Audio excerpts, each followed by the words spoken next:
기도드리옵나이다. 아멘. 우리 모두 자리에서 일어나셔서 로마서 9장 말씀 함께 나누도록 하겠습니다. Book of Romans chapter 9 verse 14 through 26 한 절씩 돌아가면서 교도가도록 하겠습니다. 제가 먼저 읽습니다. 그런즉 우리가 무슨 말을 하리요? 하나님께 불의가 있느냐? 그럴 수 없느니라.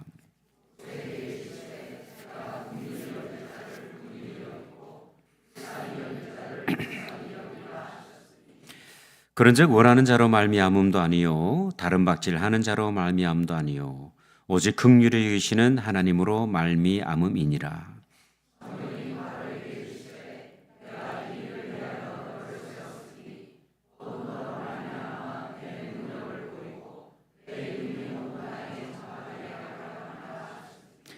그런즉 하나님께서 하고자 하시는 자를 긍휼히 여기시고 하고자 하시는 자를 완악하게 하시느니라.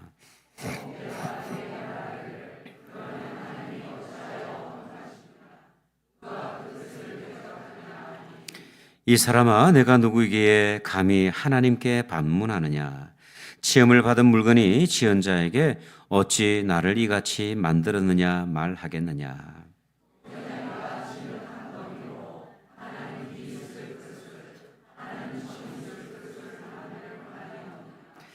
만일 하나님이 그의 진노를 보이시고 그의 능력을 알게 하고자 하사 멸하기로 준비된 진노의 그릇을 오래 참으심으로 관용하시고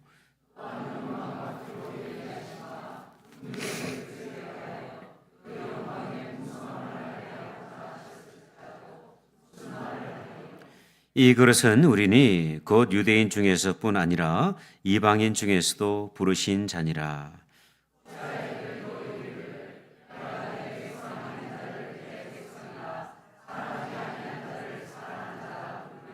함께 합독합니다. 너희는 내 백성이 아니라 한 그곳에서 그들이 살아계신 하나님의 아들이라 일컬음을 받으리라 함과 같으니라. 아멘. 자리에 앉으시겠습니다. 신앙생활을 하는 우리에게 때때로 질문이 생길 때가 있습니다. 성경을 읽어 내려가다가도 질문이 생기고 그리고 설교자의 설교를 들을 때도 문득 질문이 떠오를 때가 있습니다. 하지만 그 질문에 대해서 우리가 쉽게 표현하는 것이 조금 조심스럽습니다.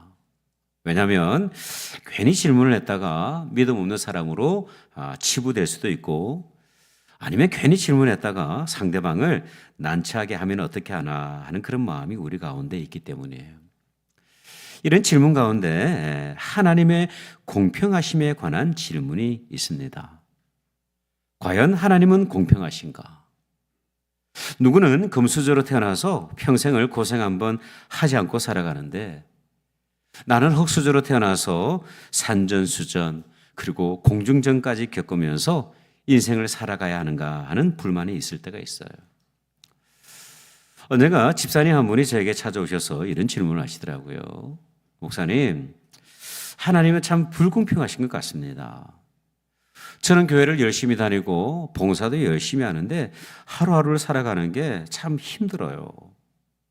그런데 교회 길 건너편에 주유소를 하는 저 사람은 교회를 다니다가 말다가 기분이 내키면 다니고 기분이 안 내키면 안 다니고 그렇게 해도 요즘은 장사가 너무나도 잘 돼가지고 직원 하나를 더 뽑는다고 합니다. 하나님 너무 불공평하신 것 아닙니까?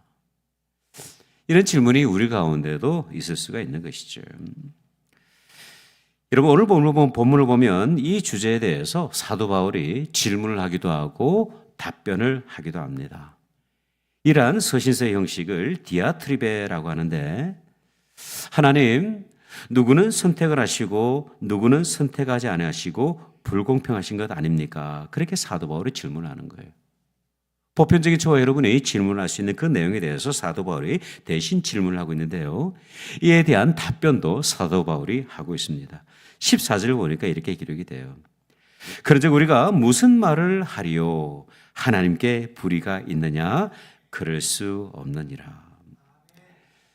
여러분, 사실 불공평한 요소가 조금은 보여집니다.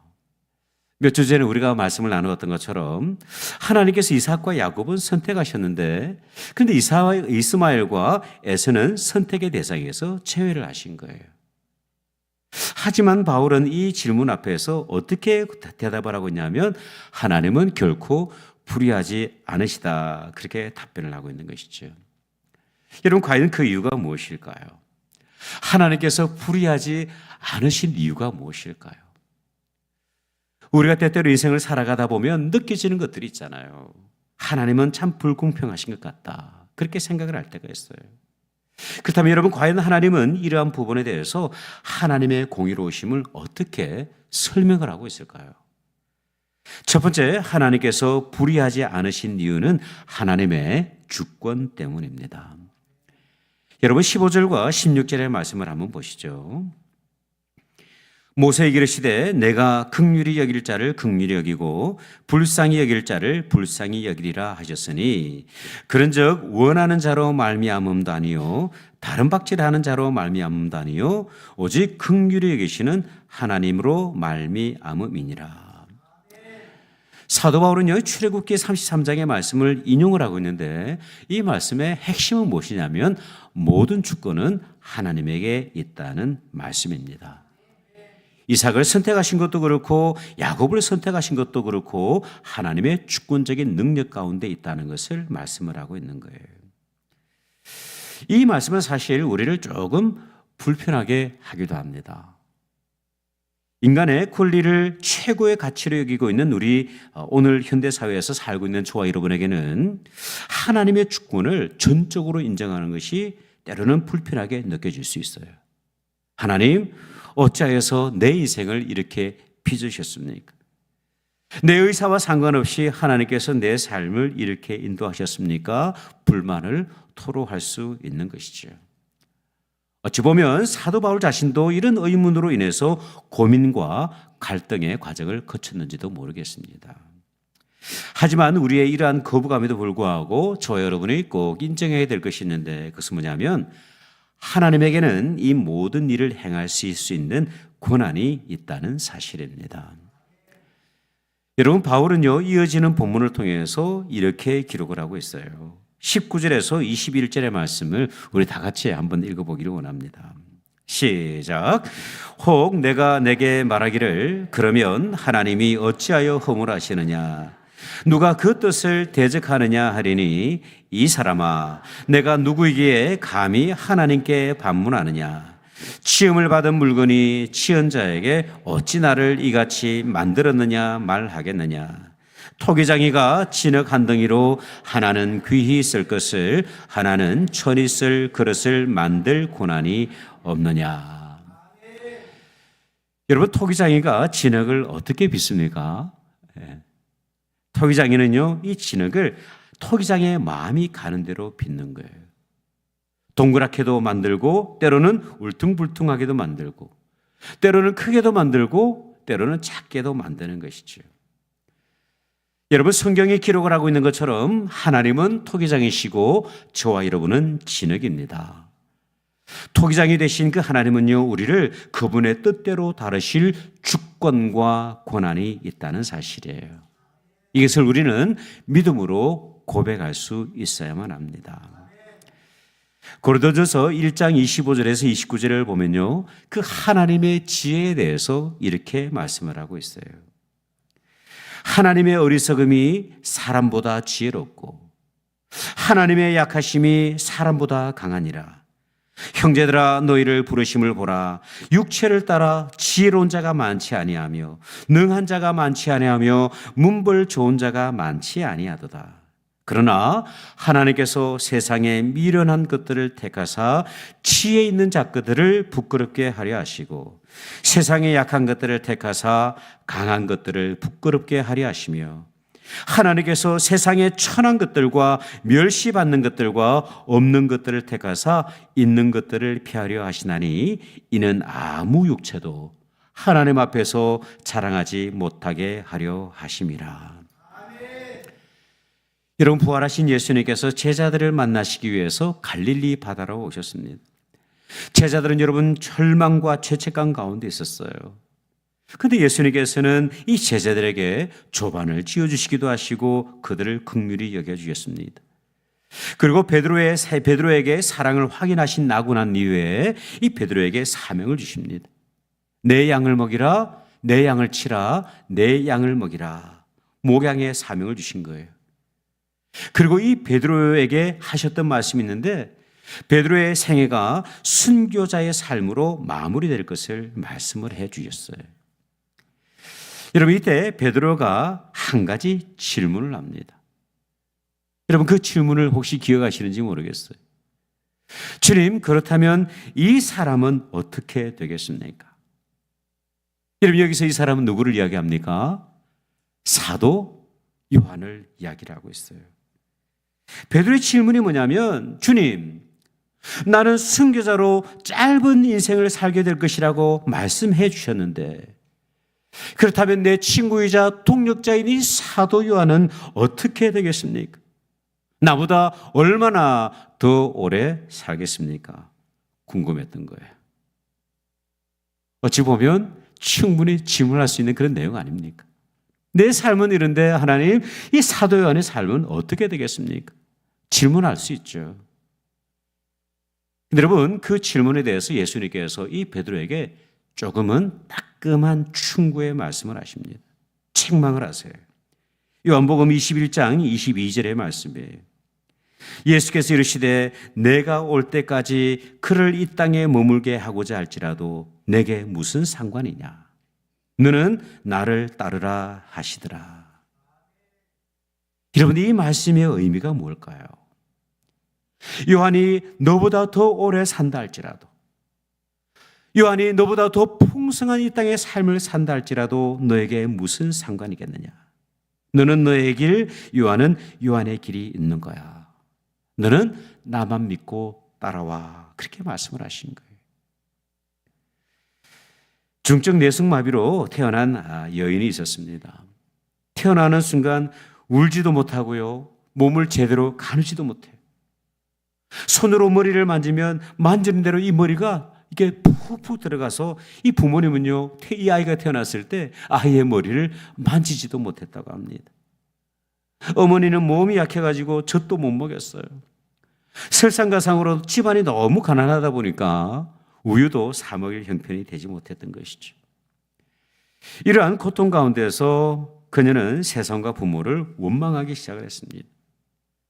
그녀의 지나온 모든 삶은요, 반항과 불만으로 가득했어요. 그런데 여러분, 이분이 16살이 되던 해에 하나님을 인격적으로 영접을 했습니다. 그리고 이분이 뭐가 됐냐면 시인이 되었어요. 여러분 이분의 이름이 누구일까요? 송명희 시인이에요. 이분이 쓰신 많은 작품들이 있는데 그 가운데 우리가 너무나도 잘 알고 있는 나라고 하는 시가 있지 않습니까? 찬양으로도 이렇게 만들어진 이렇게 시인데 한번 들어보십시오. 나 가진 재물 없으나, 나 남이 가진 지식이 없으나, 나 남에게 있는 건강이 있지는 않지만, 그러나 나 남이 없는 것 있으니, 나 남이 못 본 것을 보았고, 나 남이 듣지 못한 음성을 들었고, 나 남이 받지 못한 사랑을 받았고, 나 남이 모르는 것 깨달았네. 공평하신 하나님이 나 남이 가진 것 나에게는 없지만 그 공평하신 하나님이 나 남이 없는 것 갖게 하셨네. 여러분 얼마든지 하나님을 원망할 수 있습니다. 하나님은 불의하시다고, 하나님은 불공평하시다고, 그런 하나님이 나는 너무나도 싫다고 그렇게 부인할 수 있어요. 그런데 여러분, 그녀는요 모든 주권이 하나님의 손에 있으며 이로 인한 하나님의 공평하심을 노래하고 있는 거예요. 여러분 이 찬양의 고백이 저와 여러분의 찬양 고백 되시기를 주님의 이름으로 축복합니다. 두 번째, 하나님께서 불의하지 않으신 이유는 무엇이냐면 하나님의 계획 때문입니다. 여러분 이어지는 본문을 보면요, 사도 바울은 그 하나님의 불의하시지 않음을 설명하기 위해서 바로라는 인물을 이렇게 소개를 하고 있어요. 17절과 18절의 말씀 우리 다 같이 한번 읽어보겠습니다. 시작. 성경이 바로에게 이르시되 내가 이 일을 위하여 너를 세웠으니 곧 너로 말미암아 내 능력을 보이고 내 이름이 온 땅에 전파되게 하려 함이라 하셨으니 그런즉 하나님께서 하고자 하시는 자를 긍휼히 여기시고 하고자 하시는 자를 완악하게 하시느니라. 여러분, 바로가 어떤 인물입니까? 출애굽을 목전에 두고 있던 이스라엘 백성들에게 고통을 안겨주었던 악한 왕이었어요. 출애굽을 허용하는 것 같았지만 수시로 마음이 바뀌었던 인생 아닙니까? 이로 인해서 하나님께서는 10가지의 재앙을 내리셨는데요, 그 마지막 장자의 죽음을 통해서 비로소 하나님 앞에 항복했던 인물이 바로입니다. 사도 바울은요, 하나님께서 이토록 악한 왕 바로조차도 하나님의 주권 가운데 선택하심을 받았다는 사실을 본문을 통해서 언급을 하고 있어요. 여기서 우리가 꼭 주의 깊게 보아야 될 한 가지 사실이 있는데, 그것은 뭐냐면 이 악한 왕 바로를 선택하셨을 때 하나님에게는 뚜렷한 계획이 있었다는 사실입니다. 본문은요, 이렇게 말씀을 하고 있어요. 내가 이 일을 위하여 너를 세웠으니 곧 너로 말미암아 내 능력을 보이고 내 이름이 온 땅에 전파되게 하려 함이라. 여러분, 하나님께서 바로를 선택하신 이유가 있어요. 이스라엘 백성들을 고통 가운데 몰아넣은 어떤 그런 악한 왕이었지만 그 인생을 통하여서 하나님의 능력을 드러내기를 원하셨다는 사실입니다. 그리고 이 악한 왕 바로를 통해서 하나님의 이름이 온 땅에 전파되도록 하셨다는 사실이에요. 만약 이스라엘이 이런 하나님의 계획을 알지 못했다고 한다면, 아무런 저항 없이 고통 없이 출애굽을 했다고 한다면 이스라엘 백성들과 세상은요, 하나님의 역사와 하나님의 일하심을 주목하지 못했을 거예요. 하지만 바로를 통하여서 하나님의 하나님 되심, 그리고 인류의 역사를 증언하시는 분이 하나님이시라는 것이 증거된 것입니다. 출애굽기 14장 4절 보니까 이렇게 말씀을 하고 있어요. 내가 바로의 마음을 완악하게 한즉 바로가 그들의 길을 따르리니 내가 그와 그의 온 군대로 말미암아 영광을 얻어 애굽 사람들이 나를 여호와인 줄 알게 하리라 하시매 무리가 그대로 행하였다.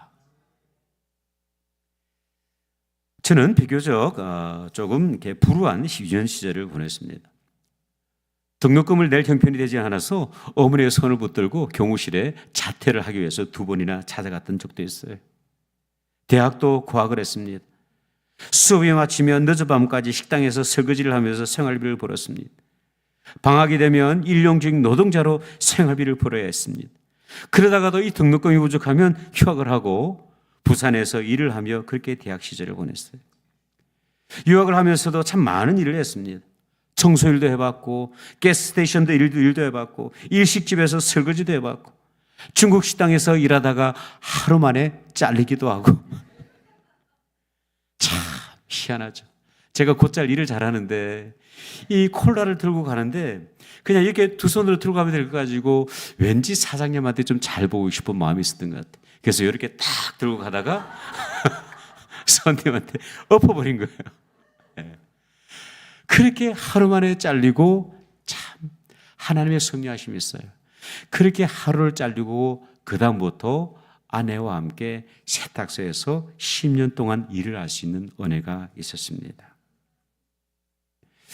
그 모든 참 어려운 시간들을 보내면서 내 마음 가운데 원망과 불평하는 마음이 있더라고요. 하나님은 무심하십니다. 다른 동료 사역자들을 보면 비교적 좋은 집안에서 태어나서 편하게 유학도 하고 생활비 걱정도 안 하고 살아가는데, 사역지를 구할 때도 이 부모님 덕분에 사역지도 잘 구하고, 그런데 하나님, 저는 도대체 뭡니까? 그런데 여러분, 이것이 하나님께서 제게 주신 은혜라는 사실을 제가 언제 알게 됐냐면 목회를 하면서 알게 됐어요. 성도님들의 고단한 일생을 제가 이미 경험을 해보니까 이 성도님들이 얼마나 힘든 일상을 살아가고 있는지 제가 너무나도 잘 아는 거예요. 10년 동안 세탁소 일을 하다 보니까 우리 집사님들 가운데 세탁소에서 여름에 정말 땀 뻘뻘 흘리면서 일하시는 분들이 그 마음들을 아는 거예요. 그 마음을 아니까 어떻게 됩니까? 더 기도할 수 있는 거예요. 생각할 수 있고 사랑할 수가 있는 것이죠. 그리고 어려운 환경 속에서 제가 인내할 수 있었습니다. 왜냐하면 인내를 늘 훈련해 왔으니까요. 만약에 제가 금수저로 태어났다고 한다면 쉽게 목회를 포기했을지도 모르겠어요. 다른 사람들은 다 모르겠지만 저는 이 모든 것이 하나님의 선한 계획 가운데 있었다 저는 믿고 있습니다. 그래서 오히려 더 감사해요. 여러분, 하나님께서 불의하지 않으신 성경적인 이유는 무엇이냐면 저와 여러분을 향하신 하나님의 선하신 계획이 있기 때문입니다. 로마서 8장 28절은 이렇게 말씀을 하잖아요. 우리가 알거니와 하나님을 사랑하는 자 곧 그의 뜻대로 부르심을 입은 자들에게는 모든 것이 합력하여 선을 이루느니라. 마지막으로 하나님께서 불의하지 않으신 또 다른 이유가 있는데 그것은 뭐냐면 하나님의 사랑 때문입니다. 여전히 의문을 가지고 계시는 분들이 계실 거예요. 하나님, 제가 아무리 고민하고 생각해봐도 고민해봐도 이 공평하신 하나님을 인정할 수가 없습니다. 그렇게 고민하시는 분이 있을 수 있어요. 왜냐하면 그 하나님의 사랑과 선하신 계획이 그 누군가에게는 미치지만 정작 나에게는 미치지 않고 있다고 생각을 할 수 있기 때문에 그래요. 그런데 여러분, 이어지는 본문을 보면 이렇게 선언을 하고 있습니다. 22절부터 24절의 말씀을 보세요. 만일 하나님이 그의 진노를 보이시고 그의 능력을 알게 하고자 하사 멸하기로 준비된 그 진노의 그릇을 오래 참으심으로 관용하시고 또한 영광 받기로 예비하신 바 긍휼의 그릇에 대하여 그 영광의 풍성함을 알게 하고자 하셨을지라도 무슨 말을 하리요? 이 그릇은 우리니 곧 유대인 중에서뿐 아니라 이방인 중에서도 부르신 자니라. 여러분, 사도 바울은요, 두 종류의 그릇을 소개를 하고 있어요. 첫 번째 그릇은 무엇이냐면 진노의 그릇입니다. 하나님의 진노를 받아도 아무런 문제가 되지 않는 그런 인생들을 말합니다. 하나님을 부정하고 하나님을 거부하고 하나님 앞에 순종하지 않는 그런 인생들을 의미하고 있어요. 하지만 하나님께서는 이런 진노의 그릇을 향하여서 여전히 오래 참으심으로 관용하신다 말씀을 하고 있습니다. 두 번째는요, 긍휼의 그릇이에요. 말 그대로 긍휼하시며 은혜를 입을 만한 그런 자격 있는 인생을 의미를 합니다. 이 긍휼의 그릇을 향한 하나님의 계획도 동일합니다. 그들을 통해서 하나님의 영광의 그 풍성함을 알게 하신다고 선언을 하고 있어요. 중요한 것은 무엇이냐면 진노의 그릇이든 긍휼의 그릇이든 그들을 향하신 하나님의 인내와 사랑은 영원히 변함없다는 사실입니다. 여러분, 이어지는 25절과 26절의 말씀도 한번 통일합니다. 통일하게 한번 보시기 바랍니다.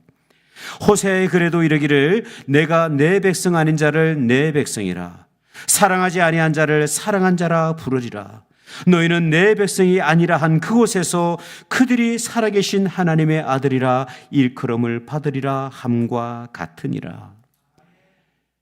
여러분, 불공평하다고 느껴질 때 우리의 역할은 단 하나입니다. 그저 하나님 앞으로 나아가는 것입니다. 사랑이 풍성하신 하나님, 긍휼이 풍성하신 그 하나님 앞에 그저 나아가는 거예요. 우리가 하나님의 선택을 받았는가 받지 않았는가를 아는 것은 사실 중요하지 않습니다. 단지 우리가 확신해야 될 것은 무엇이냐면 하나님께서 나를 사랑하시고 나를 향하신 하나님의 선하신 계획이 있고 그 하나님의 사랑이 영원히 변하지 않는다는 사실을 믿고 하나님 앞으로 나아가는 거예요. 그럴 때 우리는 온전하신 하나님, 공평하신 하나님을 믿음으로 찬양할 수 있는 것입니다. 제가 말씀을 준비하는 가운데 읽게 된 시 한 편이 있는데요. 유한진 시인의 들꽃 언덕에서라는 작품입니다. 들꽃에 피어있는 그 언덕을 바라보면서 이 시를 지었는데요. 한번 들어보십시오. 들꽃 언덕에서 깨달았다. 값비싼 화초는 사람이 가꾸고 값없는 들꽃은 하나님이 키우시는 것을. 그래서 들꽃의 향기는 하늘의 향기인 것을, 그래서 하늘의 눈금과 땅의 눈금은 언제나 다르고 달라야 한다는 것도 들꽃 언덕에서 깨달았다. 혹시 우리 안에 하나님을 향한 그 불편한 마음을 가지고 계신 분 계시지 않습니까? 하나님, 왜 내 인생은 이토록 고단합니까? 하나님, 내 인생은 왜 이토록 힘이 듭니까? 하나님, 왜 내 인생은 호호들판에 피어있는 꽃 같은 모습으로 존재하고 있습니까? 이 아침 우리의 믿음의 눈을 열어서 하나님의 주권을 인정하시기를 바랍니다. 하나님의 계획을 신뢰하시기를 바랍니다. 하나님의 사랑을 주목하시기를 바라요. 그러므로 그 어떠한 상황 가운데서도 하나님의 완전하심과 하나님의 선하심과 하나님의 공평하심을 찬양하며 예배하는 믿음의 백성 되시기를 주님의 이름으로 축원드립니다. 기도하겠습니다.